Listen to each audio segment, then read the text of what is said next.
Oke, aku kasih tau dulu ya. Tuhan itu maha kuasa, maha ya. Yup. Bukan cuma berkuasa, maha. Maha kuasa, maha pencipta. Tidak tergantung kepada ciptaannya. Tidak terbatas ruang dan waktu. Terus abadi. Nah, itu kriteria-kriteria ini secara umum aja ya. Maha kuasa, apa kekuasaan Yesus? Enggak ada. Maha pencipta, Yesus tidak pernah menciptakan apapun, sesuatu apapun ya. Tidak tergantung kepada makhluknya, makhluk ciptaannya. Terus Yesus tergantung kepada bundanya. Kalau bundanya Maria enggak ngeden, enggak lahir tuh Yesus. Kemudian tidak terbatas ruang dan waktu. Yesus tuh enggak bisa kemana-mana ketika bayi, ketika dalam kandungan itu kan terbatas. Kemudian kekal abadi, Yesus mati. Jadi standar-standar itu untuk kriteria Tuhan tuh Yesus nggak lolos sama sekali. Nah, dari segi mana, dari sisi mana Anda melihat sehingga Anda ini memaksa untuk Yesus tuh Tuhan gitu loh. Silakan Bang. Ya, Lanjut yang mau masuk. Ya, itu jawabannya dari Yohanes 1 ayat 1. Ya, sebenarnya Yesus itu adalah sang firman dari Allah Bapa. Jadi ya kematian Yesus itu hanya kemanusiaannya, bukan sebagai rohnya. Simpelnya sih seperti itu sih dalam keimanan saya. Oh, pada mulanya firman. Iya, pada Gitu mulanya ya. firman itu bersama Nah, dengan ini Allah. kan ini kan konsep dasarnya, landasan dasar iman Anda itu rujukannya. Nah, saya tanya si Yohanes ini dapat dari mana nih pengetahuan ini pada mulanya firman? Apa Yohanes lihat firman bersama-sama dengan Allah? Di dalam Bible tuh Allah itu tidak kelihatan. Gak ada yang bisa melihat gitu loh. Siapa yang melihat Allah itu akan mati. Nah, si Yohanes ini tahu dari mana kalau firman bersama-sama dengan Allah itu? Informasi itu dapat dari mana dia? Ya, karena Kalau memang Gurunda mau masuk silakan. ya, karena memang itu Tuhan itu tidak bisa dilihat, makanya ditulis juga di Yohanes, maka Allah mengirimkan anaknya yang tunggal. Karena memang kita tidak bisa Iya, dari melihat mana Tuhan. Yohanes tahu, Bang? Pertanyaan saya tadi, Anda kan mengangkat Yohanes 1 nomor 1. Dari Ya, mana sih Yohanes tahu setiap kalau firman itu bersama-sama dengan Allah? Apa Yohanes ya tengok, lihat, atau dia dapat firman nih Yohanes nih? ya setiap rasul tuh dinaungi Roh Kudus.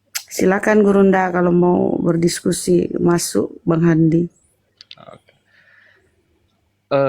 Pembahasan saya sih cuman nubuatan-nubuatan aja ya. Terutama di sini ada Keyahudian juga. Saya ingin bertanya aja dari Keyahudian dan juga dari keislaman tentang Yesaya 53 ayat 3, lalu Yesaya 53 ayat 7, lalu Mazmur 22 ayat 2 sampai 3, lalu di Mazmur 22 sampai 15. Nah, nama yang Pertanyaan saya dulu Bang, selesaikan. Landasan imanmu kan ke situ.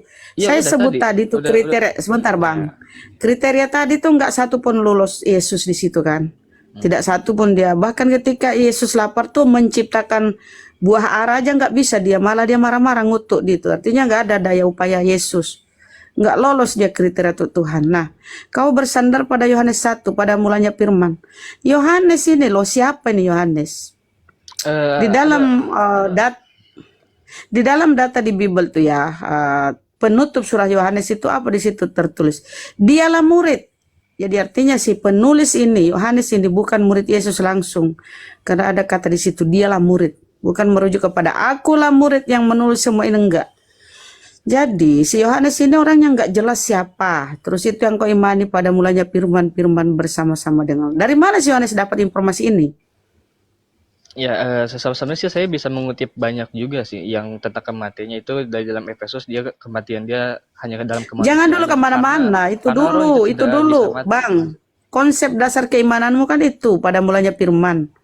Firman adalah Allah. Ini perkataan Yohanes. Dari mana Yohanes tahu ini firman adalah Allah? Apa dia lihat Allah bersama firman? Kan begitu kata-katanya. Pada mulanya firman, firman bersama-sama dengan Allah. Apa Yohanes lihat ini firman bersama dengan Allah? Ingat, ini bukan Yesus yang ngomong ya, ini Yohanes. Dari mana dia dapat Yohanes ini? Apa dia mimpi, pewahyuan atau apa? Ya setiap Ada rasul tuh data. dinaungi Roh Kudus, Bun. Lah, dia kan udah kasih tahu di penghujung perkataan Yohanes, tulisan Yohanes apa dia bilang? Dialah murid. Bukan dia bilang akulah murid yang menulis semua ini, enggak. Dialah, artinya si penulis ini bukan murid Yesus. Padahal kenapa Anda imani ini, pernyataan ini? Ya, Ya karena harus diimani lah, kalau nggak gitu nggak Kristen lah, gimana Bunda? silakan Kan Muni. Kristen itu Mas kan harus Muni. imani gitu. Ya, Bismillahirrahmanirrahim. Jadi, Brother Victor, sebenarnya kan agama itu pilihan masing-masing ya.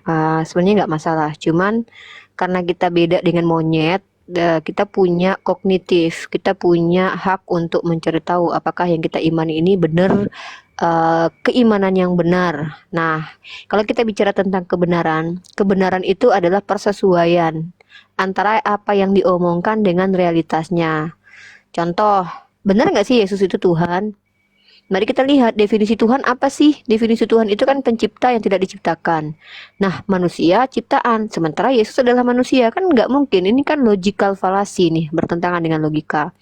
Gitu Victor. Dan lagi pula kalau bicara tentang penulisan kitab kalian, jujur bahkan di kitab kalian sendiri, eh para, nih, saya kasih kamu data aja ya. Saya malas nanti dikira saya asumsi kitab kamu. Saya ambil data dari Katolisitas nih. Kalau bisa dibesarkan ini sebentar Sadli, biar saudara kita ini lihat. Jadi kita nggak ngada-ngada gitu. Ini contohnya ya, brother ya.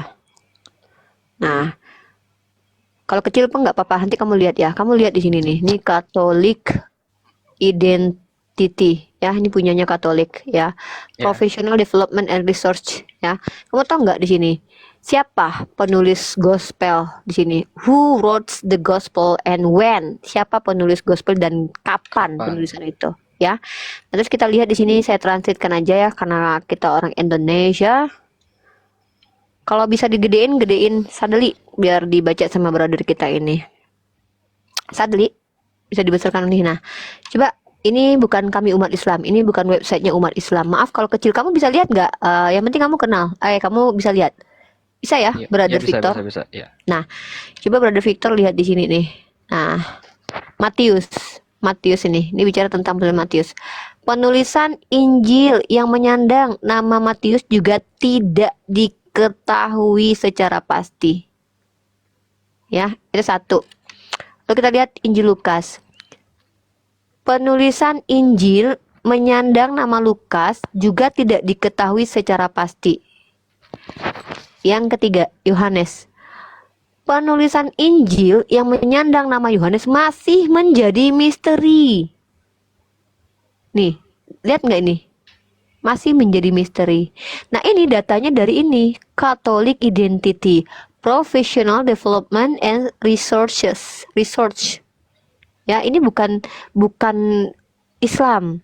Artinya, kalau Anda adalah orang yang berpikir, lalu Anda selama ini lahir menjadi Kristen, Anda tahu dari orang tua Anda bahwa Kristen adalah agama yang benar, tapi Anda tidak melakukan uji. Maka yang salah ketika Anda beriman kepada Tuhan yang salah itu Anda yang salah, karena Anda beda dengan monyet. Monyet itu tidak diberikan kognitif, bahkan hewan pun ada yang ini loh, bisa mengerti dan tidak mengerti loh. Nah, jadi gitu, brotherku. Sekarang di brother lah, apa yang mau diinikan lagi, ditanggapi lagi mungkin? Ya, kalau memang itu menjadi misteri, bagaimana mungkin di dalam Matius atau di dalam Lukas, Markus ada tulisan merah itu perkataan Yesus itu sendiri. Jadi secara tidak langsung ya kita gak usah kemana-mana, ya Yesus itu bersama-sama dengan ke-12 Siapa yang murid-nya kasih warna merah, brother? Yang kasih warna merah itu siapa? Kamu tahu nggak Five Gospel, buku yang ditulis sama scholar-scholar Kristen untuk mengidentifikasi warna hijau, warna biru, warna hitam, perkataan Yesus berapa persen dalam Bible? Kamu tahu nggak itu? Scholar Kristen sendiri, Five Gospel itu hadir atas beberapa scholar Kristen ya. Bentar nih, saya kasih kamu data di lagi ya. Kalau kamu bicara garis merah, warna merah, warna hitam itu yang ngasih tahu siapa itu? Yang ngasih itu? Itu Alkitab. Bukan, yang Ya, membuat. maksudnya? Nah, kamu lihat deh, The Five Gospel, what did Jesus really Iya. say? Itu tuh Ya, Five Robert Gospel, ya. Lifang ini bersama beberapa orang scholar itu mencari tahu beberapa tahun ya, membuka tabir apakah benar-benar Bible ini banyak perkataan Yesus atau bukan. Nah, jadi Indikatornya apa? Katanya perkataan Yesus, tetapi di situ bukan Yesus yang menulis. Itu poin satu. Yang menulis adalah apa? Katanya orang-orang yang mengaku murid Yesus, tetapi ternyata dalam Katolik Identity itu tidak jelas apakah betul itu Matius, Markus, Lukas yang menulis atau bukan. Karena tidak ada di dalam tekstual yang kalian zaman dulu ditemukan itu, manuskripnya itu tidak tertulis bahwa ini perkataan Matius, kecuali surat-surat Paulus gitu. Oh, kalau critical text saya belum mampu sampai situ deh. Itu saya bisa Nah, nggak jawab usah kalau deh. itu. Saya nggak ngajak kamu ke critical text karena saya tahu ini sangat-sangat berat buat kamu. Iya. Tetapi saya mau mengajak kamu ke ini deh, logika sederhana saja. Apa yang dimaksud dengan Tuhan? Kamu paham nggak? Apa definisi Tuhan yang kamu ketahui? Tuhan itu bisa dikatakan Tuhan apa? Diferensianya dengan makhluk. Ya, jadi kalau dalam keimanan saya ya bahwa memang Yesus itu hanyalah Sang Firman itu sendiri, Sang Firman yang datang ke dunia, makanya dikatakan Firman yang hidup gitu loh. Nah, jadi ibarat kata Yesus itu kaki tangannya gitu loh. Dan tetap yang Maha Kuasa Kaki itu Allah tangannya, Bapa. wait. Ya. Jadi Yesus Yes. itu kaki tangannya dari Bapa. Artinya Yesus Yes. ini di bawah kendali Bapa. Ya, bisa Ya jadi. berarti dia bukan Tuhan, do brother. Karena dia satu hakikat dengan beliau, makanya beliau berkata aku Coba adalah hakikat satu. itu Barang artinya siapa apa, yang- brother? Ya? Bentar, hakikat itu artinya apa, hakikat? Lebih sifatnya kesetaraan dengan Allah Bapa lah gitu. Salah, hakikat itu adalah keadaan sebenar-benarnya tentang sesuatu. Dan Yesus Iya, kalau dikatakan kesetaraan. sehakikat dengan Bapa, itu hasil konsili Nikea, homoousios. Padahal secara realitas, benar nggak Yesus sehakikat dengan Bapa? Mari kita buktikan. Bapa itu roh atau manusia? Dia adalah roh. Yesus manusia atau roh? Dia manusia dan dia Ya mempunyai roh. udah, nggak bisa dikatakan sehakikat. Jadi Yesus ini Nggak, kalau kita punya karena kata-kata, dia bentar. mempunyai roh juga gitu loh. Loh, Ya. Bapa saja bukan manusia. Yesus adalah manusia yang punya roh. Jadi kalau yang sehakikat ya rohnya Yesus, bukan Yesus. Yesus dikatakan Yesus yaitu ketika jasad punya roh, baru dikatakan Yesus. Karena Jadi dia jangan Sang Firman gitu loh. Paham nggak? Coba tunjukkan kepada saya, ada di sebelum Yesus lahir sebagai manusia dan bernama Yesus, ada entitas yang bernama Yesus yang adalah Sang Firman. Coba. Sebelum itu belum ada. Ya udah, jangan bicarakan sesuatu yang nggak ada, brother. Itu imanin doang. Nah, kalau kamu bicara sehakikat, ini adalah penyelewengan makna yang dilakukan oleh umat Kristen di Konsili Nikea yang mengatakan bahwa Bapa itu setara dengan Yesus, sehakikat dengan Yesus. Ini sangat-sangat fatal loh. Keadaan yang sebenarnya tentang Bapa adalah 1 Timotius pasal 6 ayat 16. Tidak ada yang dapat menjangkau Bapa, tidak ada yang dapat melihat Bapa, dan dia kekal dan tidak mati. Sementara hakikat Yesus adalah dia adalah Tuhan yang kemanusia-manusiaan atau manusia yang ketuhan-tuhanan menurut kalian. Sementara Yesus tidak pernah mengaku bahwa dia adalah manusia yang ketuhan-tuhanan. Kalian yang memfitnah dia mengatakan bahwa dia adalah manusia yang adalah ketuhan-tuhanan. Manusia tidak bisa dikatakan Tuhan ketika dia adalah manusia. Kalau memang manusia dikatakan Tuhan, ya sudah kita semua Tuhan. Itu kenapa ada perbedaan antara manusia dengan Tuhan, brotherku. Manusia itu esensinya adalah ciptaan, memiliki kelemahan, sifat kemanusiaan. Tiba-tiba ada Tuhan yang berupa manusia. Ini Tuhan cosplay ya, sorry. Kalau ada Tuhan cosplay jadi manusia, ada beberapa konsekuensi. Yang pertama adalah Tuhan kamu itu berbohong. Cosplay itu kan kebohongan itu. Kamu bukan Superman, tapi kamu pura-pura jadi Superman. Pura-pura. Jadi kalau Tuhan kamu itu bukan manusia, lalu dia jadi manusia, maka dia pura-pura jadi manusia. Apa betul Tuhan kamu berdusta? Yang kedua adalah Tuhan kamu itu adalah Tuhan yang konon katanya adalah firman. Pertanyaan saya, apakah firman adalah Tuhan? Saya tanya, apakah perkataan kamu adalah kamu? Perkataan saya adalah saya. Oke, kalau perkataan kamu kotor, yang dihukum kamu atau perkataan kamu? Maksudnya bagaimana? Apakah perkataan kamu adalah kamu? Kamu bilang iya, perkataan Ya. kamu adalah kamu. Maka ketika kamu kirim voice note, kamu berkata-kata kotor ke kantor polisi dan ditangkap sama handphone polisi, yang dihukum perkataan kamu atau kamu? Termasuk saya juga karena saya yang berkata. Ya udah, kenapa? Nggak bisa, harusnya perkataan kamu, karena perkataan kamu enggak adalah dong. kamu. Enggak dong. Loh. Sebagai contoh Kenapa gini. bukan perkataan Enggak, kamu yang bentar, dihukum? bentar. Karena begini, kan itu kan keluar dari kepribadian saya. Misalkan saya menghujat Islam nih, itu keluar Oke, dari mulut tai saya. kamu yang keluar dari kamu adalah kamu. Ya itu jangan mendefinisikan seperti itu, Nah, beda ini dong. dia. Ketika perkataan kamu keluar dari diri kamu yang abstrak, yang hanya bisa didengar, maka kalau kamu katakan itu kamu, segala sesuatu yang keluar dari kamu itu sama kayak gini loh, brother. Analoginya, pada mulanya ingus, ingus bersama hidung, ternyata ingus adalah hidung. Ini enggak make sense. Enggak kan, enggak. Tidak, dia tidak bisa. Ini kan Bentar, bentar, berbicara bentar. firman. Firman itu kan ibarat kata perkataan. Nah, saya ambil contoh analogi Firman itu begini. apa? Firman itu apa? Perkataan. Nah, perkataan manusia apakah manusia? Kalau dalam kitab suci itu perkataan Tuhan. Saya tanya, perkataan kamu apakah kamu bukan? Perkataan saya adalah saya. Oke, sekarang kamu kirim voice note ke saya. Saya dengar Ya. misalnya saya ada di Jepang. Saya dengarkan di Jepang. Berarti kamu udah nyampe di Jepang gitu. Ya itu begini loh nih, ini kayaknya analoginya salah deh. Ini misalkan saya Loh, ambil contoh enggak gini loh. deh. Gini, kita ambil ya. Perkataan kamu adalah kamu. Ketika perkataan kamu kirim ke Jepang melalui voice note, maka terdengarlah di Jepang suara kamu. Apakah yang berada di Jepang adalah kamu? Itu adalah saya. Oh, berarti kamu di Jepang gitu kalau voice note-mu sampai ke Jepang. Suara itu enggak, saya ambil contoh analoginya begini nih. Dengar saya dulu ya. Nah, misalkan Uni itu menghujat saya. Nah, terus saya ngelaporin Uni. Yang dihukum Uni Saya, bukan suara saya. Nah, Karena iya, suara saya bukan saya. Gimana sih?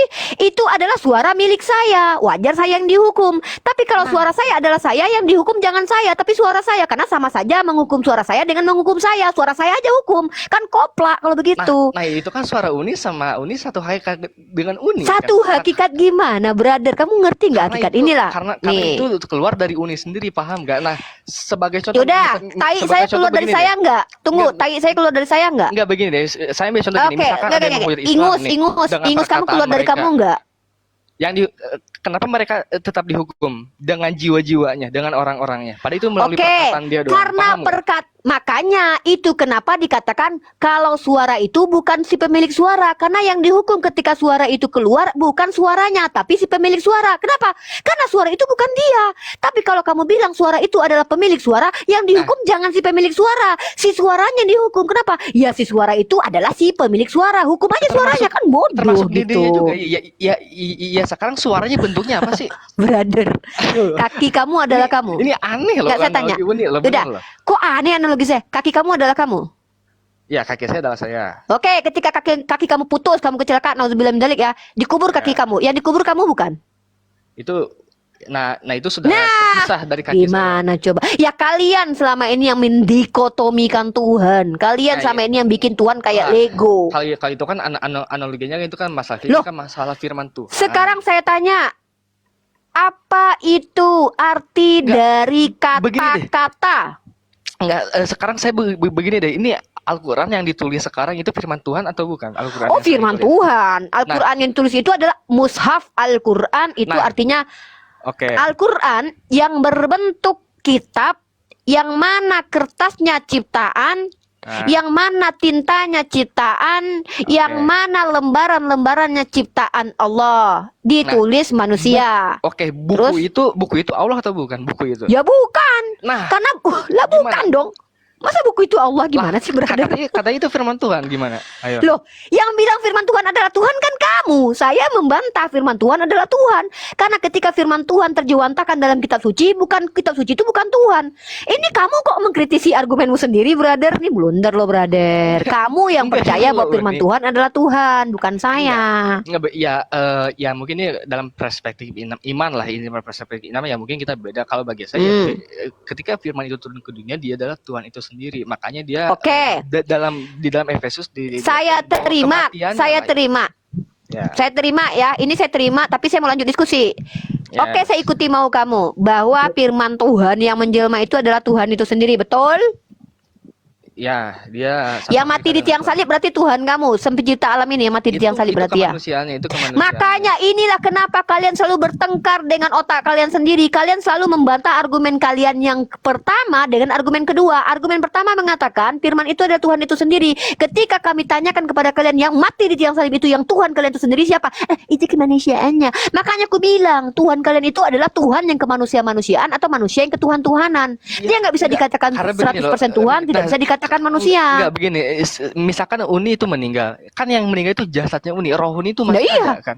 Roh saya iya. Nah pertanyaan saya, Yesus itu roh atau jasad? Nah, dia tuh roh ilahi. Yesus itu roh atau jasad? Yang dikatakan Yesus itu rohnya atau jasad seutuh-utuhnya? Dia Apa coba? nggak begitu. Ayo. Ya, Yang disebut dengan Yesus itu apakah hidungnya saja? Atau rohnya saja? Rambutnya saja? kemanusiaan. Iya sudah, kalau gitu kita kan bicara Yesus yang adalah kemanusiaan yang punya roh. Nah, yang mati di tiang salib itu siapa? Kemanusiaannya. Oke, itu Tuhan bukan? Gimana? Yang mati di tiang salib itu Tuhan bukan? Bukan Tuhan, kemanusiaan. Berarti kamu bukan ditebus Tuhan. Kamu ditebus manusia berarti. Sama kayak agama Molok kamu ini.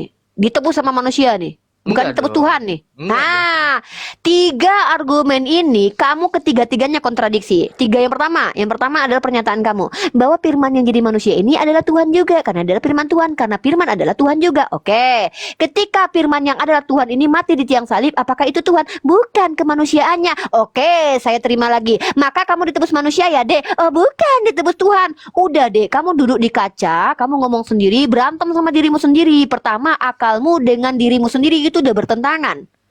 Argumen kamu yang pertama itu dibantah argumen kedua, argumen satu kedua dibantah argumen ketiga, berantem aja sama diri sendiri, Dek. Serius. Bukan saya belum dengan argumen saya, ya mungkin uninya yang tidak masuk dalam. Ayo ulangi, gitu. Saya rela kok kayak ngajarin kalian itu dari ayo kita bahas pertama-tama, ayo. Ya, saya kan di dalam Efesus dia meninggal dalam kemanusiaannya, lalu di dalam Filipi Tuhan mengosongkan. Saya tanya, yang meninggal dalam kemanusiaannya itu Tuhan bukan? Kemanusiaannya. Berarti bukan Tuhan. Bukan. Oh, berarti kamu tidak mengakui bahwa Yesus itu adalah Tuhan. Kamu oke. Ya, saya pegang ini ya, kata-kata ini ya. Yesus yang manusia itu bukan Tuhan. Karena dia mempunyai dua natur, nah keilahiannya lah yang tidak akan pernah mati. Apanya yang Tuhan di diri Yesus? Jawab. Keilahiannya dia. Ya, apanya yang Tuhan di diri Yesus? Rohnya. Oh, rohnya berarti. Rohnya ya. Terlahir karena Rohul Kudus. Ya. Rohnya itu ya. Rohnya Yesus itu adalah Tuhan, betul? Betul. Berarti Yesus adalah manusia yang kesurupan Tuhan. Ya, bukan dia firman. Kok bukan gimana nih, brother? Konsekuensi dari iman kamu itu berbahaya loh, Dek. Kalau kamu bilang manusia Yesus ini di dalam dirinya ada roh Tuhan, ya udah. Paulus itu juga manusia kesurupan Tuhan loh menurut dia. Karena di dalam diriku ada roh Allah juga. Artinya apa? Semua manusia ini ya Tuhan. Karena manusia juga dicurahkan roh Tuhan dalam kitab kamu. Kalau Yesus badannya itu manusia biasa, artinya tidak ada spesialnya Yesus, brotherku. Ketika yang mati di tiang salib adalah kemanusiaannya, maka kamu Kristen ini tebus manusia, sama seperti Dewa Molok. Butuh penebus manusia, bukan Tuhan yang nebus kalian. Itu loh, brother. Mana sih, brother? Paham nggak sampai di sini ibu dosen ngajarin? Paham. Jadi tolong kalau jadi Kristen itu percaya diri dengan bahasa Indonesia atau percaya diri dengan bahasa Yunani. Maksud Uni begini, Dekku. Kalau bicara hakikat, kamu pahami hakikat. Apa itu hakikat? Jangan ikut-ikutan. Giliran orang ngomong hakikat, kamu ikut-ikutan ngomong hakikat. Hakikat itu adalah keadaan sebenar-benarnya tentang satu entitas. Contoh, hakikat ayam itu apa? Oh, kalau kamu jawab hakikat ayam adalah kakinya 2. Berarti semua yang berkaki 2 adalah ayam lah. Bebek emang ayam? Enggak. Jadi hakikat ayam itu kalau dia dikatakan ada ciri khusus yang tidak dimiliki oleh makhluk lain tapi ada pada diri ayam. Sedangkan hewan saja ada klasifikasinya. Contoh jenis kera. Kera itu ada namanya. Ada kera ekor panjang. Kenapa ya? Karena ekornya panjang. Ada bekantan. Kenapa? Karena dia bentuk orang, hidungnya panjang. Misalnya begitu ya. Ada kera monyet. Nah, itu beda semua tuh. Namanya beda-beda. Ya sekarang gini, roh Uni dengan jasad Uni itu satu hakikat apa enggak? Roh ya Uni beda hakikat lah, roh saya roh. Jasad saya ya beda. Gimana sih kamu masa roh sama jasad satu hakikat? Begitupun Yesus dia juga satu hakikat. Ya udah kalau gitu Bapak sama Yesus nggak satu hakikat, blunder lagi adekku ini. Ya, emang iman Kristennya memang menghancurkan akal sih. Begini juga ditulis juga dalam saya lupa di ayatnya yang mana. Aku dan Bapak adalah satu. Nah terus yang kedua ketika satu apa Yesus sama Bapak? Saya tanya sama kamu. Itu satu hakikat itu. Satu hakikat. Bapak itu manusia atau roh? Dia roh. Ya udah, Yesus manusia atau roh? Manusia. Ya udah, nggak sama hakikatnya. Nah, itu dua natur disebutnya. Paham Di nggak? mana dalil dua natur dalam Bible kamu, Dek? Saya belum Nih ya, ya. aku dan Bapa satu itu adalah narasi perumpamaan dari Yesus. Kamu lihat ya, Yesus itu kalau bicara menggunakan perumpamaan. Kamu ada baca ayatnya itu? Nah, saya Ya, kasih ya, kamu ayatnya. ya Nah, ada banyak perumpamaan ada banyak. nah, Saya tahu. Yesus juga berdoa kepada Bapa. Ya Bapa, jadikanlah ini ya. Kalau kita lihat ya, ya Bapa, jadikanlah mereka satu seperti Engkau dan aku satu. Apakah Itu- Yesus mau mengatakan murid? Enggak, itu saya Apa? bisa jawab. Itu satu dalam iman kalau itu beda itu. Nah, giliran murid Yesus giliran Yesus berdoa, jadikanlah mereka satu seperti Engkau dan aku satu. Kamu bilang itu satu dalam iman. Giliran ketika Yesus berkata aku dan Bapa satu, kamu bilang itu satu kayak sosis gitu. Aduh, kena gue. Enak lu kan? Gini dekku, nggak harus dalam Islam itu orang-orang beragama Islam itu kriterianya ada dua ya, ada dua lah yang paling wajib, berakal dan balik dan berakal itu sejalan, dewasa dalam pemikiran dan juga berakal, memfungsikan akal. Tapi kalau menjadi Kristen saya tahu enggak apa-apa enggak berakal. Kenapa? Hakikat aja kalian enggak paham, anak domba dengan gembala kalian enggak paham, Tuhan dan manusia kalian enggak bisa bedakan, diferensia antara Tuhan dan manusia kalian sudah membaurkan. Perkataan-perkataan dalam kitab kalian ya, itu semuanya ambigu. Contoh, apa arti diurapi? Apa arti menggenapi? Karena kalian tidak memiliki Torah lisan seperti Yahudi yang mendapatkan penjelasan-penjelasan ayat mutasyabihat. Orang-orang Yahudi itu sama dengan umat Islam, punya penjelasan terkait tentang kitab suci kami. Kalau kami umat Islam ini ketika turun ayat Allah istiwa alal arash, wah istiwa ini bahasanya apa? Nggak pernah digunakan nih pada manusia nih, apa nih istiwa ini? Maka yang berhak menjelaskannya adalah nabi kami. Begitu juga dengan orang-orang Yahudi. Dalam kitab-kitabnya orang Yahudi yang kalian terjemahkan itu, ada di situ tertulis Tuhan meminjam pisau cukur. Apakah maknanya harfiah? Supaya mereka tahu kalau itu harfiah atau metafor, maka yang menjelaskan adalah scholar mereka. Nah, kalian Kristen nggak punya itu. Kalian Kristen punya perikop itu, entah siapa yang dapat, Dek. Yang ngasih perikop entah siapa, yang ngasih warna merah siapa, yang mengkanon kitab kalian pun nggak tahu siapa. Gitu loh my brother. Makanya hati-hati loh, Dek. Kalau salah-salah bertuhan masuk neraka jahanam loh, Dek. Iya, kalau masalah manuskrip atau kanon-kanon gitu, saya belum paham kalau ke situ. Saya akui, saya masih belum nyampe ke situ. Yang saya mau bahas sih juga sebenarnya sih saya tentang nubuatan-nubuatan ya, terutama di sini ada Yudaism juga. Saya ingin bertanya tentang Yesaya 53 ayat 3, terus Yesaya 53 ayat 7, lalu Mazmur 22 2-3, lalu di Mazmur itu Bang Billy lah tuh yang jawab ya. Karena hak Bang Billy. Boleh, dari Islam juga boleh. Karena kalau penggenapannya, oh nggak boleh. Kitab penggenapannya- sucinya orang Yahudi jangan. Kitab suci orang Yahudi biarkan mereka yang menjelaskan. Kalau kami jelas dikatakan sesungguhnya Bani Israel itu tahu. Mereka mengenal Nabi Muhammad SAW. Kami cukup sampai di situ. Nah, kalau Bang Billy, dia literaturnya apa? Tanakh. Maka yang berhak menjelaskan adalah Bang Billy. Tetapi kamu sebagai orang Kristen, saya hanya mengajak kamu berpikir untuk merubah cara berpikir ketika imani saja yang kamu gunakan. Kamu sama seperti penyembah Sai Baba, sama seperti penyembah animisme, penyembah roh-roh. Jadi penyembah roh itu bukan cuman kamu, brother. Zaman dahulu sebelum Islam datang di Indonesia, animisme itu sudah ada. Ajaran nenek moyang itu sudah ada. Apa itu? Menyembah roh-roh, menyembah pagan, menyembah Zeus. Ya, Tuhan berteofani itu bukan konsepnya orang Yahudi. Tuhan berteofani itu dari kata theos, itu kan bahasa Yunani itu. Artinya Tuhan menjewantahkan diri menjadi makhluk. Sudah ada pendahulunya, siapa? Zeus, Hercules. Yang 100% dewa, 100% manusia sudah ada, Hercules.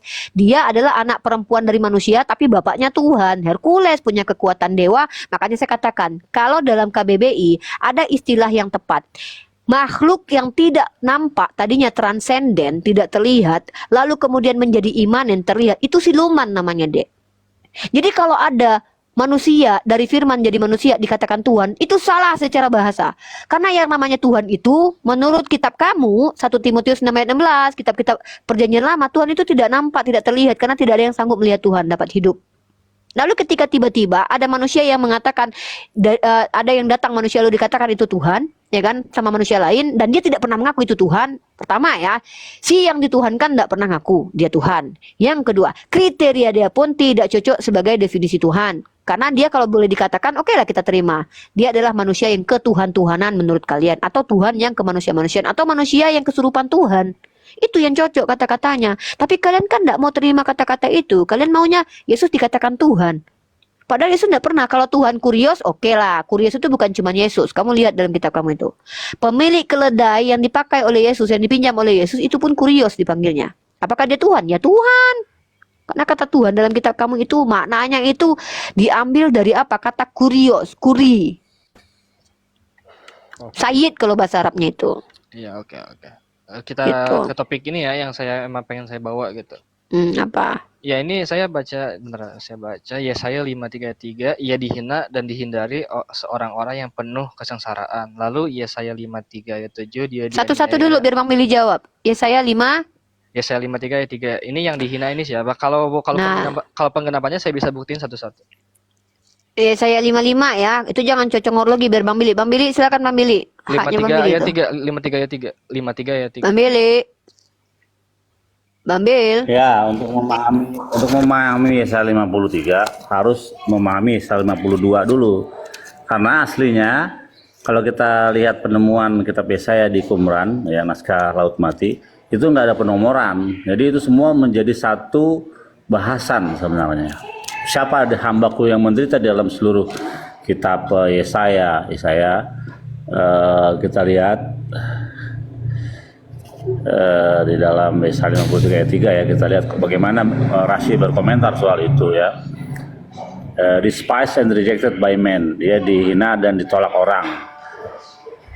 Kalau kita lihat di dalam grammar bahasanya, dalam bahasa Ibrani ya, dan terjemahan bahasa Inggris, ini bentuknya lampau ya, tidak nubuatan yang 700 kemudian dari zaman Yesaya ke zaman Yesus, sama sekali tidak. Kalau kamu belajar kritik teks, maka kamu akan tahu bahwa bahasa Ibrani-nya ini memakai bentuk lampau ya. He was despised, shunned by others. Jadi dia itu dihina dan ditolak orang. Nah, he was, so is the custom of the prophets. Seperti kebiasaan sang nabi, he mentioned all Israel as one man. Dia menyebutkan seluruh Israel sebagai satu orang. Ya, kita lihat di dalam Yesaya 44 ayat 2. Fear not my servant Yaakov, jangan takut hambaku Yaakov. Yesaya 44 ayat 1. And now, dan sekarang dengarlah wahai hambaku Yaakov. Di dalam Yesaya 53 ayat 13 juga. Behold, my servant shall prosper. 52 ayat 3. Lihatlah hambaku akan sukses, akan berhasil. And he said concerning the house of Jacob. Jadi ini berbicara soal the house of Jacob. Siapa itu? Orang-orang Israel, orang-orang Yahudi. Karena Yaakov yang disebut hambaku engkau Yaakov, hambaku engkau Israel, itu dalam teks dan konteks yang ada di dalam kitab Yesaya. Nah, tidak bisa kita buktikan secara tekstual bahwa yang disebut hambaku yang menderita atau sang Mesias atau sang Raja yang akan datang bernama Yeshua. Nggak ada. Coba tunjuk ayat sama saya di mana ada dikatakan bahwa itu merujuk dengan nama tertulis Yeshua. Nggak ada. Ini hanya dugaan kalian saja, mencocok-cocokologikan. Kalau kalau penggenapannya saya bisa buktiin satu-satu di sini. Penggenapannya saya ambil contoh Yesaya 5:33 itu penggenapannya ada di 1 Yohanes 10 sampai 11. Lalu di Yesaya 5:3 itu penggenapannya Penggenapan jangan ada penggenapan dulu, pembuktian dulu baru penggenapan. Kalau penggenapan dulu itu namanya asumsi, pembuktian dulu. Di mana dalam Yesaya 53 ini tertulis nama Yeshua, ada atau tidak? Ya, itu memang tidak tertulis, namun digenapi. Nah, terima begini. kasih. Berarti nggak boleh begini. penggenapan dulu, nggak boleh penggenapan, pembuktian dulu. Kan itu klaim perjanjian begini baru loh, Bang. terhadap perjanjian lama. Nah, buktikan dulu di situ. Oke, begini loh Bang, bagaimana kita bisa membuktikan kalau tanpa ada perjanjian baru? Paham nggak? Perjanjian baru itu tidak ada di dalam otak orang Yahudi, itu kitab setan. Kenapa saya bilang begitu? Karena itu adalah kitab yang antitesis daripada Tanakh. 180 derajat berbeda dengan ajaran Tuhan Israel. Bisa saya katakan demikian karena tidak ada satupun di dalam kitab Matius sampai Wahyu berbunyi berfirmanlah Tuhan kepada Matius, Markus, Lukas, nggak ada. Cuma di dalam kitab Taurat saja dan kitab para nabi berfirmanlah Tuhan kepada Yaakov, berfirman Tuhan kepada Aharon, ada. Berfirmanlah Tuhan kepada setan aja ada. Nggak ada pernah berfirmanlah Tuhan kepada Matius, nggak ada. Makanya Matius, Markus, Lukas sampai Wahyu bukan firman Tuhan karena tidak ada pembuktian secara tekstual mengatakan berfirmanlah Tuhan kepada Matius. Oh. Ya kalau menurut saya ini pembuktiannya ini jelas banget ya di Yohanes 1:10 ia telah Nah, bisa ada pembuktian di dulu dunia dong dan Bang. dunia Harusnya dijadikan pembuktian itu setelah ada bukti nyata dari kitab yang dinyatakan sebagai diklaim sebagai pengenapan Yesus. Jangan pengenapan dulu, pembuktian dulu. Kalau ngomong pengenapannya di kitab Matius. Loh, pembuktiannya mana di kitab Yesaya? Anda mengatakan tidak ada nama Yesus. Gitu loh. Ulama hakam mana? Ulama Yahudi mana yang pernah mengatakan bahwa Yesaya 53 ini berbicara tentang Yesus? Coba, saya akan bawa ulama saya, Rashi dalam hal ini, yang akan menjelaskan kepada Anda bahwa ini berbicara soal the righteous remnant of Israel, sisa-sisa orang benar dari orang-orang Yahudi. Dan teksnya pun di dalam bentuk lampau di zaman Yesaya. Kenapa? Ketika hamba yang menderita ini, ya mereka dibawa ke pembuangan, itu merupakan sebuah bentuk penghinaan, bentuk direndahkannya orang-orang sisa-sisa orang benar Israel. Itulah dia, the righteous remnant of Israel, bukan merujuk kepada Yesus. Itulah hambaku yang menderita. Siapa? Israel. Nah, oke, kalau di Mazmur 22 ayat 2 sampai 3 itu buat siapa itu? Nah, itu penggenapannya ada di 27 Matius 27 sampai 46. Itu jelas banget tuh penggenapannya tuh. Nah, ini Mazmur 22 ayat 2 sampai 3. Nah, gini kan saya udah bilang penggenapan itu harus ada pembuktian. Oh, ini loh penggenapan. Si Billy ada di sini. Di dalam Billy berkata, "Aku ada sebelum Adam ada." Pembuktiannya di sini nih, pernyataan Billy. Oh, yang benar. Coba kita cek dulu di dalam kitab Torah. Ada nggak si Billy? Nggak ada ternyata. Ya berarti gagal. Nah, penggenapan itu tidak bisa diklaim tanpa pembuktian dari kitab yang diklaim. Nah, kitab Mazmur 22 penuh dengan intrik salah terjemahan. Contoh, kamu tadi kan mau ke Mazmur 22 ayat 16 atau 17. Karis wahudi yadai keraglai. Seperti singa mereka di tangannya di kakiku, tapi kalian menerjemahkannya apa dengan kejahatan terjemahan? Mereka menusuk tangan dan kakiku. Di dalam bahasa Ibrani, kata menusuk memakai kata dekaru, bukan kaari. Ari artinya singa, kaari seperti singa. Saya buktikan teksnya. Saya udah hafal kok ini. Ini mah udah, makanya saya tahu di kesenangan orang Kristen Yesaya 53, Mazmur, Yesaya 9, Yesaya 7 itu kesenangan orang Kristen di dalam memperkosa kitab kami orang Yahudi.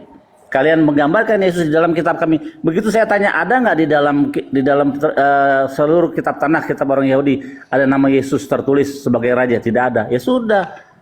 Makanya kalian tidak tahu Mesias kalian menurut standar Yahudi. Kalau menurut standar Yahudi, Mesiasnya kami tahu namanya. Di dalam Yeremia 30 ayat 9, Fe'afdu et Hashem Elohim Fet David Malkam Asyarakim Lahem. Mereka akan menyembah kepada Yahweh Tuhan mereka dan kepada Daud raja mereka yang akan aku bangkitkan bagi mereka. Jadi siapa nama identitas Mesias raja yang akan datang? Daud namanya. Apakah Yesus? Tidak ada Yesus di dalam seluruh kitab Tanakh.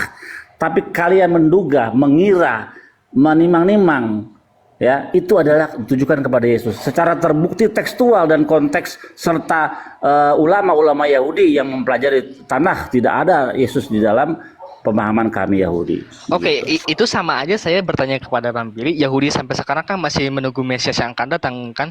Tertulis gak namanya siapa? Tertulis. Wah, ini di mana? Buka, Di mana? Buka Yeremia 9, Yeremia 30 ayat 9. Silakan baca. Itu raja kami. Iya, sama Billy aja dibaca. Iya, coba baca. Nanti kalau saya yang baca, saya pakai teks asli, kamu nggak paham. Fe'afdu et Hashem Elohim Fet David Malkam Asyarakim Lahem. Silakan. Saya lagi nggak megang Alkitab sekarang, cuma dihafal doang nih. Cuma beberapa yang saya hafal doang, lagi nggak megang Gitu. sekarang. Raja yang akan datang, yang akan Tuhan bangkitkan, namanya bukan Yesus, tapi namanya Daud. Nah, Daud kan itu kan udah berlalu kan? Makanya gini ya, King David itu Yeremia ini hidup setelah Daud wafat, gitu loh. Jadi dia menubuatkan bahwa di akhir zaman nanti Raja Israel akan dibangkitkan oleh Tuhan. Namanya siapa? Daud. Begitu. Jadi siapakah sang Raja Israel nanti? Namanya Daud. Apakah Yesus namanya? Enggak pernah Yesus ditulis secuil pun di dalam kitab Perjanjian Lama akan datang sebagai Raja Israel. Kata Bang Billy ini Yesaya 5:33 itu masa yang lampau, bukan masa yang akan datang. Gimana? Ini ngomong Yeremia, Oke, di Yeremia. Kan saya bilang Yeremia 30 ayat 9. Nah, kalau Yesaya 5:33 itu masa yang akan datang atau masa yang sudah Udah lampau? lampau. Oh. Udah lampau itu. Makanya kalau kamu ingin belajar, kan dikatakan Kis Mission Tetse Torah, dari Sion keluar Torah dan pengajaran dari mana? Yerusalem. Di akhir zaman nanti Zakaria berkatakan 10 orang dari 10 bangsa dan bahasa akan memegang punca atau sit orang Yahudi, dan mereka akan berkata, kami ingin ikut dengan engkau karena kami tahu roh Allah ada padamu. Nah, makanya keselamatan datang dari bangsa Yahudi menurut kitab kami. Tadi di Yeremia berapa ambil biasa ya terbit? Ya, coba baca Yeremia 30 ayat 9. Fe'abdu et Hasem Elohim. Fe'at David Malkam Asyar Hakim Lachem. Coba baca. Yeremia ayat Yeremia 30 ayat 9. 30 sebentar. Enggak, ini saya cuma satu device nih buat saya rangkum aja nanti. Jadi sang Raja Israel yang akan datang. Nah, oke, sekarang Mazmur 22-23 itu konteksnya untuk apa itu? Mazmur 22 sampai 2 ayat sampai 3. Nah, itu Mazmur ya yang Eli lama Sabachtani. Ya, sebenarnya bukan Eli lama Sabachtani, Eli lama Azaftani, ya. Bukan Sabachtani. Jadi kita paham sih waktu itu, jadi kitab-kitab Perjanjian Baru itu banyak mengklaim apa yang ada tertulis di dalam kitab Tanakh, misalnya Immanuel, sama tentang ini nih Eli lama Sabachtani. Jadi itu adalah perkataan Raja Daud. Raja Daud berkata seperti itu, diambil oleh PB. Seakan-akan ini perkataan nubuatan. Nah, maju ke depan ke dalam Yesaya Mazmur 22 ayat 16 dikatakan mereka menusuk tangan dan kakiku. Ini kurang ajar sekali, teman-teman. Saya bukakan ayatnya. Ini kurang ajar, pemerkosaan, terjemahan yang benar-benar, maaf saya katakan bangsat ya, karena saya kesel ini benar. Karena tidak demikian terjemahannya, sehingga menggambarkan Yesus ada di dalam kitab orang Yahudi. Lihat. Saya akan buka ininya, teks aslinya, dan Anda kalian bisa menilai. Ya, Mazmur 22. Oke, bisa dibesarkan host tidur lagi nih. Host. Ini besarin dulu, aku bukan host ini akun baru saya pakai nih. Host. Mana nih? Sali.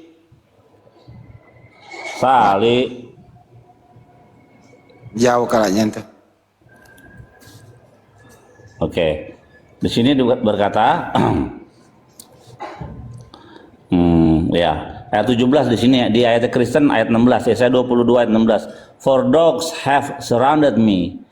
Anjing-anjing telah mengerumuni aku. A pack of evildoers has enclosed me, dan kumpulan orang jahat telah mengelilingi aku. Like a lion, they are in my hand and my feet. Seperti singa mereka di tangan dan kakiku. Tapi apa yang diterjemahkan oleh kitab kalian? Mereka menusuk tangan dan kakiku. Seakan-akan itu merujuk kepada penyalipan. Kata kaari ya, dengan sores atau akar kata arye, yaitu singa. Kaari di depan permulaan K itu berarti seperti, kaari seperti singa. Oke, lion itu perumpamaan apa bukan? Iya, jadi benar, pertanyaannya bagus. Musuh-musuhnya Raja Daud di dalam kitab ini dikatakan seperti anjing, seperti singa. Itu ibaratkan, tidak ada dikatakan menusuk tangan dan kakiku, nggak ada. Enggak, maksudnya lion itu perumpamaan apa bukan? Perumpamaan, musuh-musuhnya Raja Daud, betul. Ya, perumpamaannya maksudnya kayak gimana tuh, digigit apa gimana? Kan kalau kita mengambil perumpamaan, paku pun bisa menjadi perumpamaan tarik singa. Paham nggak maksud saya apa? Paham. Saya sangat paham, karena Raja Daud ini, kitab Tehillim ini banyak alegoris, banyak perumpamaan di dalamnya, banyak apa namanya tuh, aduh aku lupa, antromorfisme di dalamnya banyak. Jadi dikatakan seperti anjing-anjing telah mengelilingi aku. Nah itu anjing, apa hubungannya anjing? Memang takut sama anjing? Enggak dong. Berarti diibaratkan musuh-musuhnya seperti singa, mereka di tangan kakiku. Jadi musuh-musuhnya Raja Daud itu dikatakan seperti anjing, seperti singa yang mengelilingi. Kita tahu bagaimana Raja Daud itu seorang pejuang berperang, dikelilingi oleh musuh-musuhnya. Makanya diibaratkan seperti singa dan anjing, gitu loh. Tidak ada kata menusuk di situ sama sekali, nggak ada. Karena kalau memakai menusuk, bahasa Ibrani-nya akan menjadi dakar, gitu. Sayang nih saya nggak bisa open cam. Kalau bisa open cam, ini akan kamu lihat bahwa kata kaari di sini disalahartikan menjadi menusuk. Kaari itu seperti singa. Oh iya, ya, yang lain itu masa yang lampau tuh, bukan yang akan datang. Apa gimana? Oke, so saya lihat. Nah, kalau kita merujuk ke masa yang akan datang, itu bisa masuk juga tentang Tunggu, makanya saya lagi lihat Ya. dulu. Saya lihat dulu. Oh enggak, berbicara perumpamaan ya, gimana? Loh. For dogs have surrounded, memakai bentuk lampau, ya. Bukan present tense. Kalau present tense kan surrounding. Ini surrounded. Jadi setelah terjadi gitu. For dogs have surrounded me. A pack of evil dogs has enclosed me. Jadi semua dalam bentuk lampau gitu. Jadi nggak ada sama sekali nubuatan Yesus di dalam kitab Tanakh. Yesaya 53 gagal. Belum lagi nanti ada Yesaya 53 ada kata di dalam kitab kalian dikatakan ia tertikam oleh karena pemberontakan kita. Yesaya 53 itu tidak ada kata tertikam sama sekali.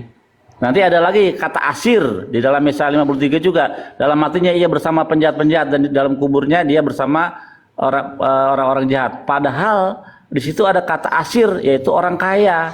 Kok diganti dengan penjahat-penjahat supaya tergenapilah nubuatan Yesus di situ yang adalah mati bersama penjahat-penjahat yang di kanan dan kirinya. Padahal di situ adalah ada kata asir yaitu orang kaya. Bagaimana mungkin kita bisa mempercayai kitab yang salah terjemahan? Ketika kitab itu salah terjemahan, maka akan menuntun umat kepada kesesatan pemahaman. Oke, Yesaya 53 Don. Terus Yesaya 53 ayat 7 udah. Sekarang kita masuk Mazmur 22:15. Kekuatanku kering, lidahku melekat seperti kehausan. Itu buat siapa juga tuh? Nah, kalau di dalam penggenapannya ada di Matius 27 sampai 48. Nggak ada suara Yesus di situ. Itu hanya klaim saja. Nggak ada di situ. Bukan suara, ini Mazmur 22:15. Bisa ambil baca juga. Mazmur 22:15 itu dalam bentuk lampau semua. Saya nggak bisa open cam sih. Ini saya kalau bisa open cam kamu bisa baca nih ya. Ya, bisa dibaca. Dried up, like baked, semua dalam bentuk lampau. Ya, dalam bentuk lampau semua. Jadi ini bukan bentuk future ke zaman Yesus kemudian, jauh banget ini. Itu. Jadi sama sekali tidak ada suara atau nama Yesus, nubuatan Yesus tertulis di dalam seluruh kitabnya orang Yahudi, nggak ada.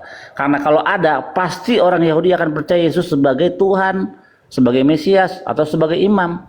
Nyatanya tidak ada, karena orang Yahudi itu memakai otak. Orang Yahudi terkenal dengan apa? Kecerdasannya. Sehingga ketika ia ada mengaku dia adalah Tuhan, dia adalah Nabi, dia adalah Mesias, orang Yahudi nggak mungkin percaya. Dia periksa dulu silsilah Mesias. Oh, Matius, silsilah Matius dan Markus aja salah, bertentangan dengan satu dengan yang lain. Nanti kita punya silsilah dalam kitab Tawarik, kita samakan silsilah Yesus. Oh, ternyata Matius menghilangkan 4 nama raja besar. Kenapa Matius demikian? Sekelas Romo Kristen Ortodok yang namanya Romo Sam Aldo, dia mengatakan Matius lupa. Ya sudah, namanya orang lupa, kita maklumi saja. Makanya Matius, Markus, Lukas, saya kaget, baru pertama itu saya dengar ada kitab Lukas berkata menurut anggapan orang. Silsilah Yesus menurut anggapan orang, bukan menurut anggapan Tuhan. Makanya bisa salah, namanya anggapan orang. Dari Daud kok menjadi ke Natan? Semua orang tahu dari Daud ke Salomo. Kenapa jadi ke Natan? Banyak sekali problematik di dalam kekristenan. Oh, oke, berarti ya saya Mazmur itu masa yang lampau bukan masa yang akan datang begitu intinya. Iya, betul. Namanya juga setelah lahir. Nah, kalau yang setelah lahir yang itu yang akan diberi nama Immanuel itu buat siapa itu? Ah, Andi emang paling nih, Andi udah tahu nih jurus-jurusnya mau kemana dia udah tahu nih. Bang Andi. Oke. Sekarang kita cari di dalam kitab Perjanjian Baru, pernah nggak Yesus bergelar El Gibor? Tertulis Yesus El Gibor, Yesus Aviat, Peleoets, penghasiat ajaib, El Gibor, Allah yang perkasa, Aviat, Bapa yang kekal, Syar Shalom, pangeran kedamaian.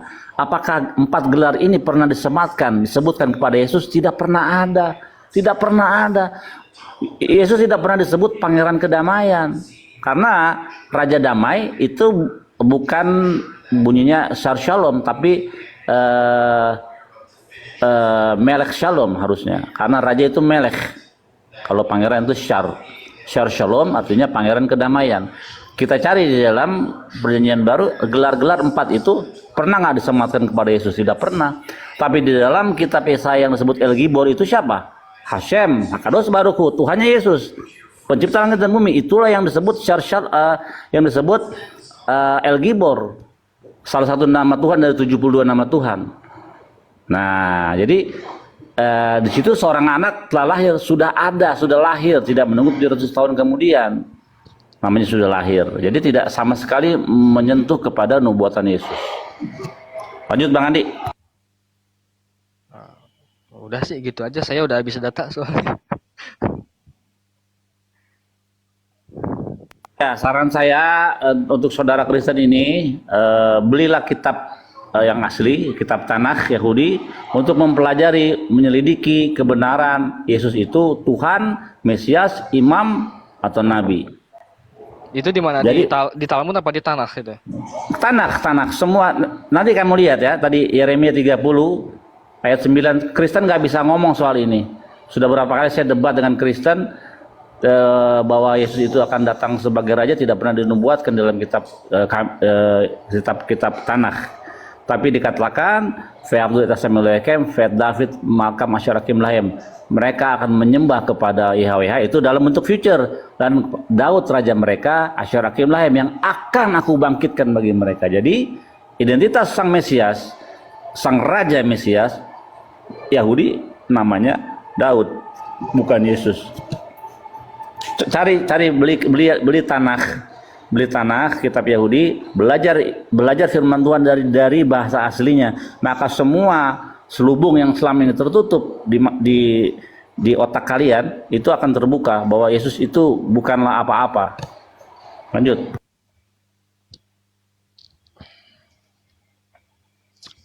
Ya sih, saya cuma segitu aja. Ya barangkali kalau Bang Handi mau nambahin tentang ini boleh. Kalau dari sudut pandang Islam gimana ini? Nggak ada.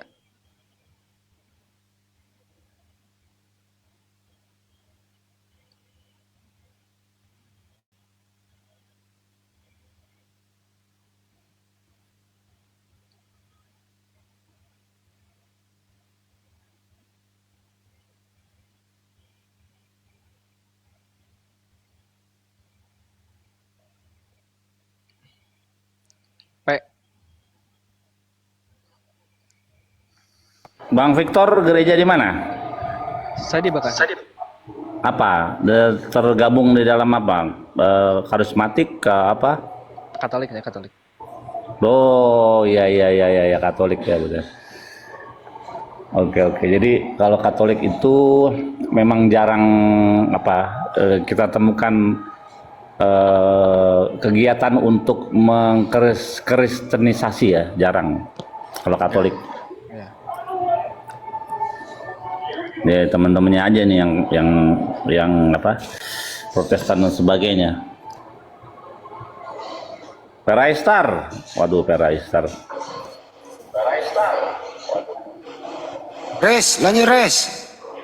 Lanjut. Cek. Assalamualaikum warahmatullahi wabarakatuh. Buset, aku nungguin di bawah dari 2021 baru naik sekarang. Berarti ada host yang aktif. Saya bukan ini akun baru, jadi saya bukan moderator. Oh iya deh, aku bercanda banget nih, baru request. Terus apa yang naikin? Roh Kudus. Wah, ketawa dia. Ketawanya lewat itu. Hujat Roh Kudus, dosamu tidak bisa diampuni. Ya. Victor, nanya apa soal Islam? Sini. AA jawab.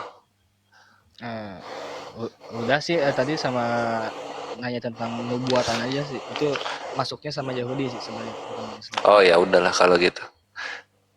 Kristennya nama gerejanya apa? Nah, itu private. Oh private. Oh gereja private ya. Berarti GPI. Enggak, Katolik dia. Dia anak baik-baik ini. Enggak menghujat. Oh Bagus. Katolik. Bagus. Apakah kau tahu tentang Immaculata? Apaan? Nggak tahu. Apakah kau tahu tentang Tre Personae Una Substantia Separati Non Discreti? Nggak tahu juga. Oke, kalau Bang Kores kayaknya ahli dalam akademis nih. Wah, gua ahli sulap gua. Ya, kan Lihat, mau lihat gak gua sulap? Ya, Al-Quran itu kan dalam Wah, saya dihiraukan. di artikelnya itu Birmingham itu kan cuma 2 lembar. Kenapa jadi bisa banyak kayak sekarang? Itu kenapa? Karena kawan-kawan Kristen yang apologe dan apolonte itu mereka menghilangkan nggak ngebahas manuskrip Sanaa, manuskrip Kufah, manuskrip Kufik gitu kan. Dikira manuskrip Al-Quran cuma Birmingham doang gitu. Dan itu semuanya ada di abad 8, abad ke-7. Abad 8 sama abad keberapa? Abad 7. Abad 8, abad 7.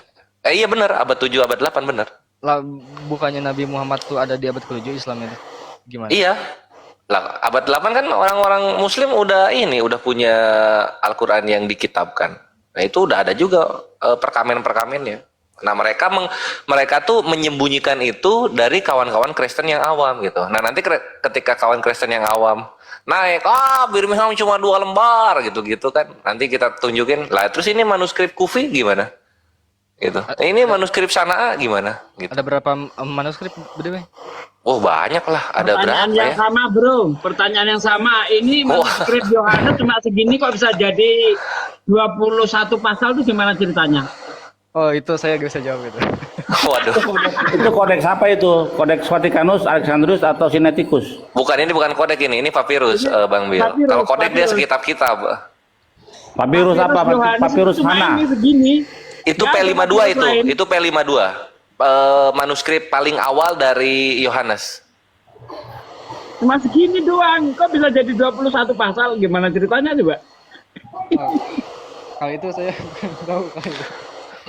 Itu dia gitu. Maksudnya kita kan sering dialog juga nih soal topiknya manuskrip gitu kan. Nah, ketika Birmingham dibawakan dia 2 lembar komplit ya, ada 2 surah di sana. Nah, kita bawakan earliest Matius manuskrip, earliest John manuskrip ya. Asli apa enggak? Sama apa enggak sama yang sekarang? Bisa dibuktiin enggak? Yang mana tuh? Yang Birmingham, terus yang apa yang Bang Kores tadi bilang itu sama apa? Oh iya, Birmingham, iya, dari Universitas Birmingham juga yang mendanai untuk data karbonasi dari Birmingham manuskripnya aja menyatakan itu 98% akurat gitu. Nah, Maksudnya, oke 98%, berarti yang 2%-nya gimana? 2%-nya itu karena di baris atas dan baris bawah itu sudah mulai terhapus si tulisannya. Nah, itu kan kalau dalam bahasa Arab kan misalkan udah terhapus nih beberapa kata, kan dalam bahasa Arab tuh misalkan ada satu aja yang berubah, itu udah beda arti gimana tuh? Nah iya, kalau berubah ini terhapus. Kalau berubah, Birminghamnya bilangnya berubah gitu. Ini ada yang berubah gitu kan. Nah, itu terhapus masih bisa dibaca apa kagak? Kalau Ya udah samar, ya namanya terhapus lah. Kita misalnya nulis di pensil terus dihapus gitu kan, itu kan jadi samar. Nah itulah yang membuat tidak 100% gitu. Karena tuanya si perkamen tersebut. berarti nggak murni gitu. Apanya nggak murni? Ya nggak murni keasliannya. Al-Quran nggak bersumber di situ, bro. Al-Quran itu bukan berdasar manuskrip. Al-Quran itu berdasarkan hafalan, bos. Hafalan. Gitu loh. Iya, coba dibaca nanti Al-Qiyamah ayat 22 sampai 23. Al-Qur'an itu yang ditanamkan ke dalam batin kami.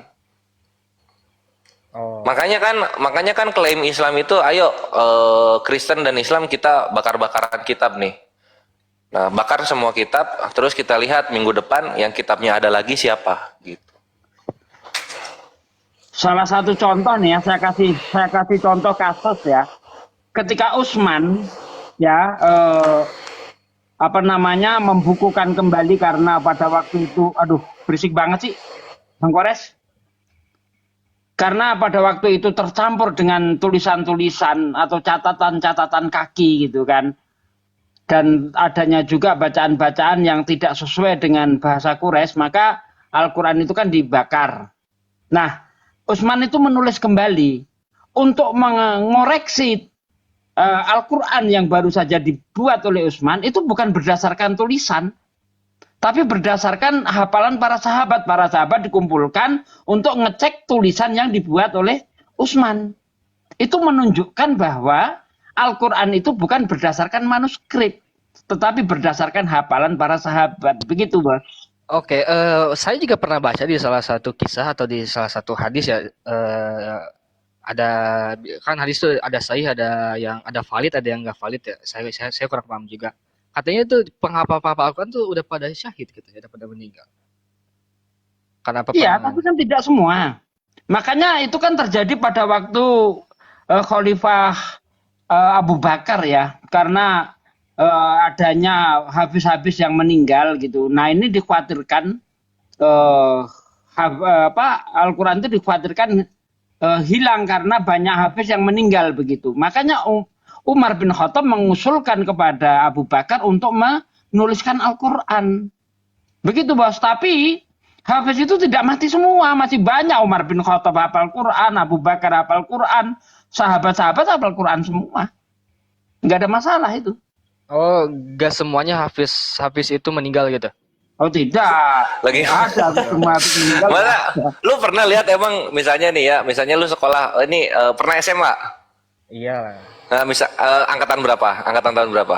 Gua lulusan 2020. Nah, misalnya angkatan 2020 gitu. Ya, angkatan 2020 ini absen dalam reunian ya karena angkatannya sudah meninggal semua kan gak gitu, Bre. Ada yang meninggal pasti masih ada yang hidup gitu loh. Gimana? Masih banyak yang hidup. Aduh. Apalagi mau nanya apa lagi? Apa aja? Gua nggak terlalu paham tentang keislaman, jadi gua bingung sih menanya apa. Ya udah, gue menginjili boleh nggak? Menginjili apa? Udah tadi habis-habisan. Ya nggak apa-apa, gue mau menginjili lagi gitu. Nah, Kalau gue tapi gini aja menginjil- satu. Heeh. Kalau di Bible itu ditulis berdasarkan apa, Bro? Berdasarkan itu saya kurang paham tuh kalau itu. Kurang paham dia. Lanjut, Res. Kurang paham. Masalah itu. Aduh, iya. Gini aja ya Pak, kita main yang simpel-simpel aja ya. Ini Bang Tahu Gores. penyaliban? Enggak itu Bang Gores. Angkat ini soal Yohanes yang disebut idiot kok bisa nulis kitab. Jadi Waduh, masih nyambung pembahasannya. Oh, Oh, oke. Ketinggian, Pak De, ketinggian itu, kecian. Iya. Pernah ada yang nanya itu. Iya, Iya, di dalam yang waktu dia debat tuh kan kalau nggak salah. Kisah para Rasul. Ada tamu disapa dulu tuh. Ada tamu, Julia. Jula, assalamualaikum. Waalaikumsalam warahmatullahi wabarakatuh. Lagi dari Manado. Salam buat guru-guruku, senior-senior. Saya juga ini fakir ilmu. Cuma pengen ngobrol bentar aja, boleh nggak? Belum. Ini menarik, Kores aja belum menarik makan. Keode ngana tengah malam begini ngana bertanya-tanya. Sudah. Lewat atas, Jo. Ya ini pengen ngobrol sama Victor bentar nih. Ya, bentar aja. tunggu. Aku dulu yang mau ngobrol. Apa? Ya, Victor. Kita ngobrol yang simpel. Penyaliban. Coba, kalau Kristen yang awam juga kan udah pasti tahu. Fungsinya Yesus disalib itu apa? Penebusan dosa. Mantap, penebusan dosa. Nah, orang Kristen di 2024 udah pada nggak berdosa. Ibarat kata kan penebusan itu sebuah privilege gitu loh. Heeh. Nah, barang siapa yang tidak menggunakan privilege itu dengan baik ya dia tetap berdosa juga. Tetap berdosa juga. Oke, Nah, jadi tahun nanti Bang Kores Hah? nanya, berarti penebusan dosa sia-sia begitu? Oh enggak dong, enggak ke sana dong. Bukan Kores kalau sama aja. Nah, kalau Kores nanggapinnya gini. Jadi kira-kira tahun kapan Yesus disalib kedua kalinya untuk nebus dosa ulang? Kedua kalinya gimana maksudnya? Disalib, kan katanya salib nebus dosa. Yes. Nah, itu kapan lagi Yesus disalib? Kan katanya Kristen 2024 masih berdosa. Lah kan yang gue bilang tadi itu sebuah privilege dan penebusan dosanya itu adalah setiap kebaktian, pengakuan dosa untuk penebusannya itu. Paham nggak? Loh, kan yang bisa nebus dosa itu cuma Tuhan. Ya dengan kebaktian lah kita bisa apa namanya meminta pengampunan lah ibarat kata gitu. Oke. Terus kalau kebaktian siapa yang disalibkan kalau gitu? Ya nggak ada kebaktian. Loh, terus gimana nebus dosanya? Ya dengan pengakuan dosa. Siapa yang ngajarin dengan pengakuan dosa itu bisa nebus dosa? Pastor gue. Pastor yang ngajarin. Oh, pastornya salah itu. Dalam Kristen menebus dosa itu dengan penyaliban, bukan pengakuan. Iya, nah itu kan maksudnya kan proses penembusan dosa. Nah maksudnya tidak ada nih orang-orang yang Kristen, Yesus udah apa namanya udah rela mengorbankan dirinya, masih ada Kristen yang geblek-geblek misalkan begitu, karena dengan pengakuannya itulah kita bertobat gitu. Emang kalau pengakuan disalib juga? Kagak. Jadi Loh, terus ajaran siapa di dalam Kristen, doktrin Kristen itu? Pastornya tanya deh, nggak ada itu penebusan dosa pakai pengakuan, nggak ada, penyaliban adanya. iya, penyaliban itu adalah sebuah privilege dari Tuhan. Nah iya, kapan ini privilege-nya akan dilakukan lagi, kapan? Ya gak ada, cuma hari itu doang udah. Kalau cuma hari itu doang, kenapa masih ada yang berdosa? Ya karena kan dengan wah ini ngejebak. Loh, bukan ngejebak, ini logika. Logika ini. Ya dengan pengakuan gitu, bukan dengan salib lagi, enggak, dengan pengakuan. Nah, kalau pakai pengakuan, ya kenapa nggak dari dulu aja pengakuan? Ya karena dulu kan belum ada penebusan. Dulu belum ada penebusan. Ya. Pengakuan juga belum ada berarti. Belum. Nah, terus kenapa nggak langsung pengakuan aja, nggak pakai penebusan? Maksudnya gimana? Ya, kalau misalnya pengakuan itu bisa menebus dosa juga, ya nggak usah ada penyaliban. Nah kan karena kan tadi udah gue bilang, Bang. Karena penyaliban itu sebuah privilege, kasih karunia Tuhan. Nah masih ada nih orang Kristen yang berdosa, maka dengan pengakuan itulah kita apa namanya untuk pengakuan dosa kita, gitu loh. Nah, ini kenapa nggak kepikiran di abad pertama? Jadi nggak perlu ada yang mati. Kenapa nggak kepikiran dari pertama? Nggak tahu gue. Makanya kalau dengan pengakuan dosa ini ngejebak nih. bisa menyelesaikan dosa, ngapain harus ada penyaliban? Sama ibaratnya di Keluaran 29 dan 14 ya. Itu dosa bisa diselesaikan dengan cara bakar tai sapi gitu kan. Enggak, Kalau bakar tai sapi bisa menyelesaikan dosa, untuk apa? itu tentang perkemahan itu. Iya, maksudnya kan bisa kesalahan itu dihapus dengan membakar tai sapi. Untuk apa lagi harus ada penebusan dan sebagainya? Sama seperti itu tadi, kalau dengan pengakuan dosa bisa selesai, ngapain harus ada yang mati? Begitu Bang Kores ya kan? Lah Lanjut. kalau tentang Ya itu dia. Itu tentang lembu kan, itu kan bukannya dari perjanjian lama itu. Udah fokus. Nah, iya. Jadi maksud Satsugi itu di perjanjian lama juga ada dengan cara menghapus dosa tuh kayak gimana gitu loh. Nah, ini Kristen kan mau mencoba bikin heboh gitu, spektakuler, nah, kayak gitu kan. Tahu-taunya ujung-ujungnya pengakuan dosa juga. Ya apa gitu, buat apa? Penyalibannya sayang banget. Nah, itu kan kasih karunia Tuhan, Bang. Itu salah jawab, Tor. Itu nih, Tor, jawabannya. Penyaliban itu bukan hanya menghapus dosa, tapi disitulah mulainya adanya Tuhan yang disebut Yesus gitu. Oh enggak, dia pas masuk ke dunia udah menjadi Tuhan itu. Kalau nggak ada penyaliban, lu nggak punya Tuhan, coy. Enggak, karena murid-muridnya aja memanggil Terusin, Res. dengan Tuhan. Ya. Ya, Nah, gimana? mengenai yang disalib ini kan Tuhan ya. Ya. Nah, kita ini baru ngerti sekarang. Ternyata Tuhannya Kristen itu berbentuk manusia. Ya. Wis mantep banget. Enggak. Begini maksud gue. Enggak, firman itu yang menjadi manusia. Awas kejebak, aduh. Wah, ini ngejebak nih orang nih, parah nih. Bukan ngejebak. Ini kan kita sama-sama. Memang yang dilihat orang-orang ketika disalibkan itu gurita. Bang, gue udah dulu bang, gue takut goyah. Loh, ini gini bre, hidayah Allah akan bisa sampai kepadamu kalau lu mau membuka logika lu mau membuka akal lu gitu. Selama akal lu lingkupi doktrin, ya susah. Kamu betah di Kristen. Kalau kamu nggak mau menggunakan akal, betah di Kristen. Sekarang gue lepas doktrin gue dulu nih, anggap gue ateis aja nih ya. Oke. Alhamdulillah. Mantap weh ateis. Oke. Menurut lu nih, lu percaya gak ada Tuhan yang gak kelihatan? Percaya banget. Ya buktinya mana orang dia gak kelihatan gimana? Nah, kalau kita berakal, kita akan mempelajari dan mengkomparasi semua agama. Alhamdulillah, Islam ini mengabarkan kebenaran bahwa Tuhan yang benar itu tidak mampu digapai oleh penglihatan mata. Kok bisa begitu? Karena sudah itu banyak. Karena itu fiksi. Iya. Nah, sekarang kalau misalnya yang tidak kelihatan disebut fiksi, Zeus, Osiris, Baal, Adonis, Dionysus, Aesculapius, Amen, Horus, Yesus, ini apa? Kenyataan. Kok banyak banget Tuhannya yang kelihatan? Kok banyak banget Tuhannya yang turun ke bumi? Kok banyak banget Tuhan yang memanggil manusia sebagai anak-anaknya?